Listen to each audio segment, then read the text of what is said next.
ભાગ્યશાળીઓ માં એ શું છે, માનું વ્યક્તિત્વ શું છે એ આપણે આજે જાણશું. માનું વાત્સલ્ય શું છે.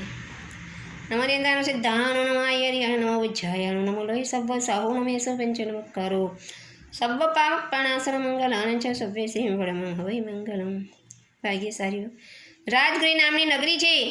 ત્યાં મહાવીર સ્વામી દેશના દઈ રહ્યા છે. સમવસરણમાં 12 પરસદાઓ બેઠી છે. હવે એવા ટાઈમે દેવાનંદા નામની બ્રાહ્મણી ભગવંતને વંદન કરવા માટે આવી રહ્યા છે. હવે જ્યાં ભગવાનનું સમવસરણ છે ત્યાં સામે દૂરથી જોવે છે અને નીચે ઉતરી અને પગે ચાલીને જાય છે. તો ભગવાનને જોઈને એકદમ એ આશ્ચર્યમાં પામી ગયા છે. એકદમ પોતાની આંખ સ્થિર થઈ ગઈ છે ભગવાન સામે.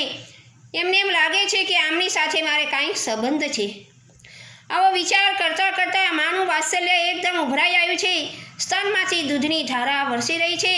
ત્યારે આ દ્રશ્ય ગૌતમ સ્વામીએ જોયું.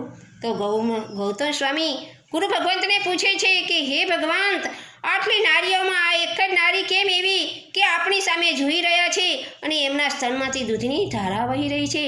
ત્યારે પ્રભુ કહે છે કે હે ગોયમ, આ મારી માતા છે.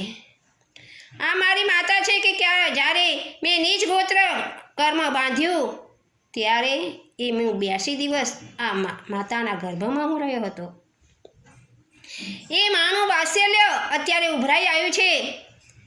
એટલે એ મારી સામે જોઈ અને એમના સ્તનમાંથી દૂધની ધારા વરસી રહી છે. એટલે મા બેટાનું હેત કેટલું છે એ અહીંયા નક્કી થાય છે. ત્યારે અત્યારની પ્રજા તો પોતાના સંતાનોને સ્તનનું પાન પણ નથી કરાવતા. તો ભાગ્યશાળીઓ તમારા ઉપર ક્યાંથી વાત્સલ્ય આવે તમારા સંતાનોને? જો તમારા સંતાનોને પોતાનું વાત્સલ્ય આપ્યું હોય તો મળે.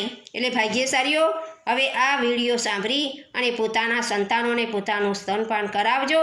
તો તમારા ઉપર વાત્સલ્ય વરસાવશે અને તમારે પણ એકબીજાને તમને મનગમતું સુખ આપશે. શાસ્ત્ર વિરુદ્ધ કાંઈ બોલાયું હોય તો મન વચનને કાયાથી મિચ્છામિ દુક્કડમ.